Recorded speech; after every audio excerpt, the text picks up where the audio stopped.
CBSE Board, Class 9, History, Chapter 1, Part 2, audio by Rini Matthew. So just now we saw how the revolution sprang up into a greater revolt across the country, and Paris was the starting point from where everything began, right? How and why? French society during the late 18th century. So before the 18th century, no major changes could be implemented because of various reasons. We couldn't even think of changes before the 18th century. So there is always a king which is involved in the whole thing, right? In 1774, Louis XVI of the Bourbon family of kings. So there was a big group of kings known as the Bourbon family. So there was a king called Louis XVI.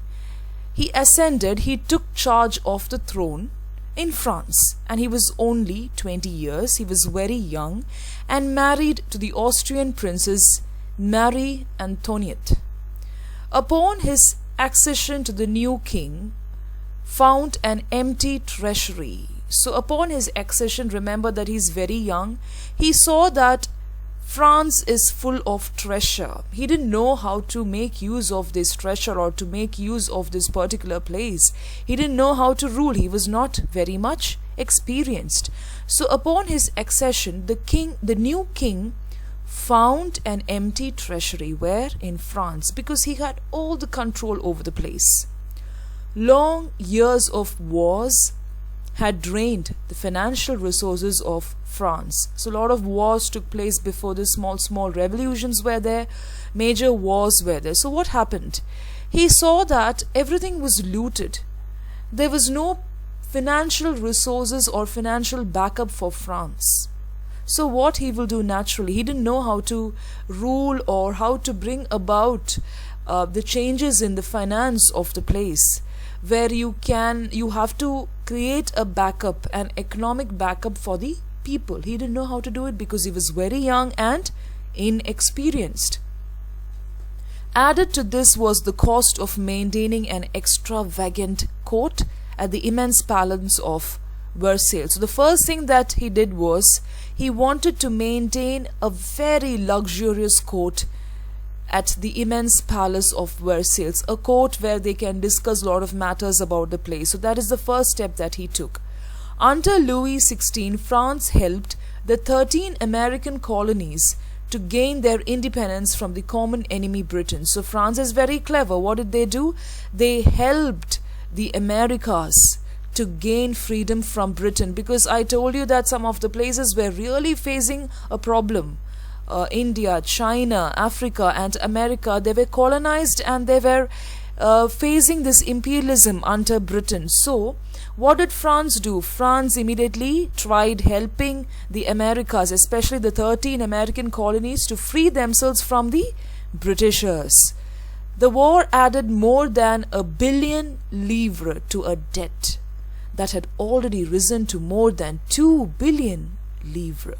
So there is a word called livre in French which means book. Those who are studying French will know it, but that is not the meaning here. Here it is like it is given as $1 billion livres.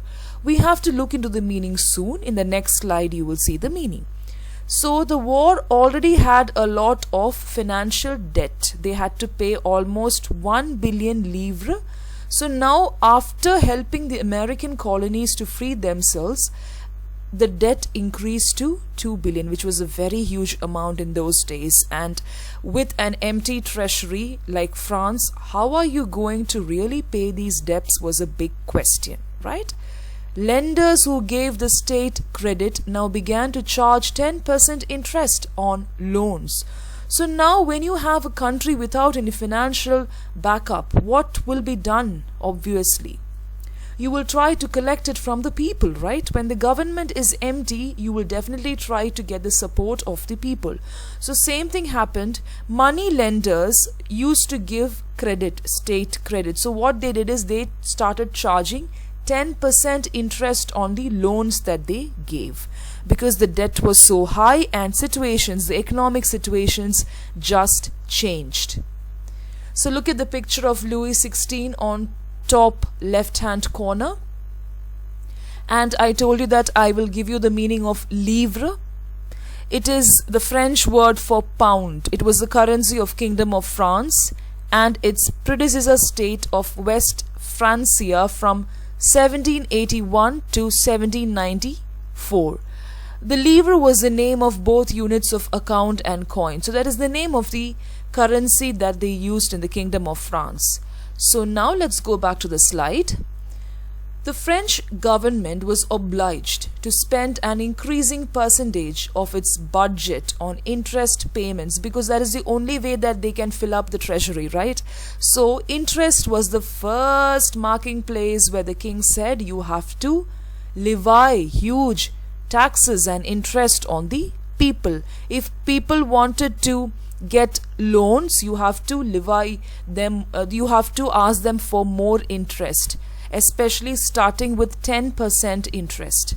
To meet its regular expenses such as the cost of maintaining an army, the court, running government offices or universities, the state was forced to increase taxes because without money how can you maintain all these places? And what did the king do first? If you remember, what did the king do first? The king was so particular in maintaining an extravagant palace, extravagant court, especially inside the palace of Versailles. Do you remember that point? Yes. So to maintain army, a court, the government offices, because why they have to retain and maintain? Because all the government buildings were demolished by the people. Do you remember that at Bastille when they stormed in? So now they have to renovate, they have to work on it. So the only way was to increase taxes. Was it a good idea? Let's see. The Society of Estates was part of the feudal system. So in those days, please listen carefully.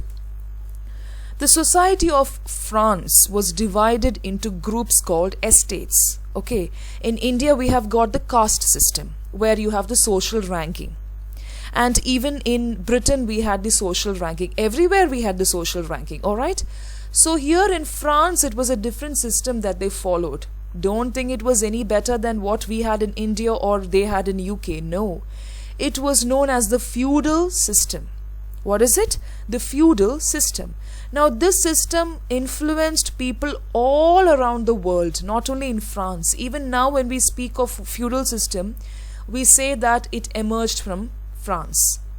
So the society was divided into groups called estates. It has nothing to do with the estate that we have now, the tea estate or the plantations that we have now. Okay.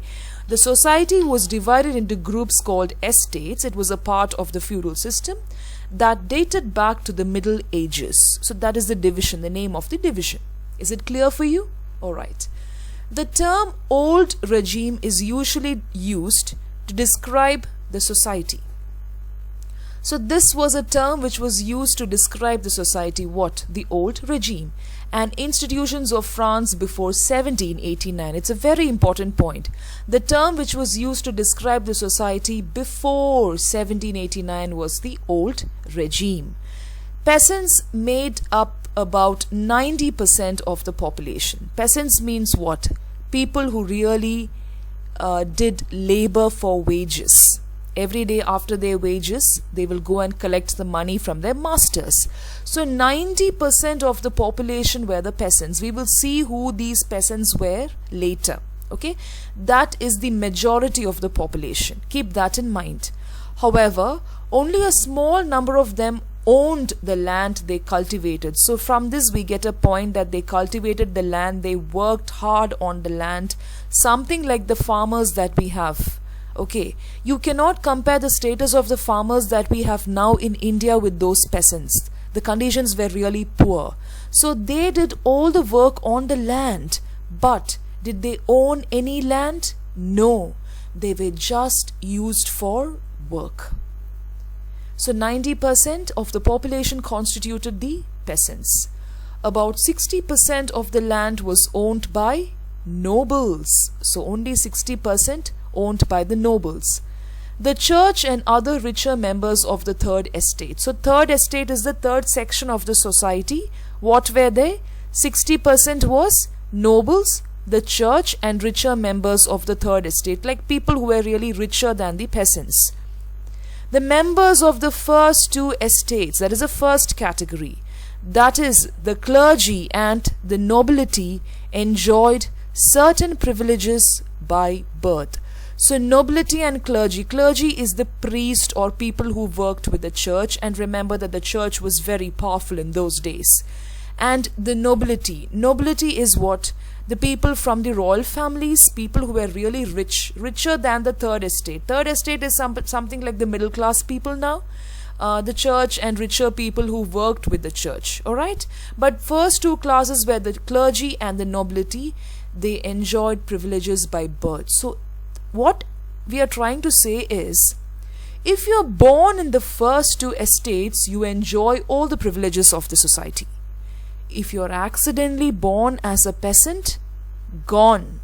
You will not enjoy anything. You won't even own the land which you cultivate. That was the condition in those days. Alright, I hope it is clear to you. Look at this diagram. It is given in your note in your textbook also. The first estate constituted of the clergy. I told you the clergy are the people or the group of people who worked with the church, especially the priest, the bishop and all those people. So it was specifically the priest. Second estate was the nobility, slightly richer than the third estate, that is of the royal family and things like that. Third estate, big businessmen, merchants, court officials, lawyers. You can see all the professional people. Not the nobles, but all the professional peoples who had money were belonging to the third estate. Then after that we have the peasants and artisans. Artisans were people who worked for these businessmen, who worked under the merchants, something like the clerks and all that. And the last one was the small peasants, landless labor, servants. Who did more work? The last part. That is 90% of the population. The peasants, the landless labor, servants, they were called the servants. They did much of the work. It was enjoyed by the people in the first estate. And they did not do any work. They simply sat and ate food. They became fatter. Yes, if you don't do any work, you will become fat. That is the nature of law. So they became fat. They made all the people of the lower strata of the society just work.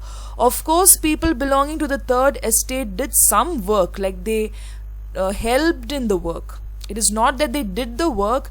They were conducting the work in such a way that it just happens. For example, the businessmen, they were a part of the business. They carried on the work. They carried on the business, the trade and all that. Okay? All right.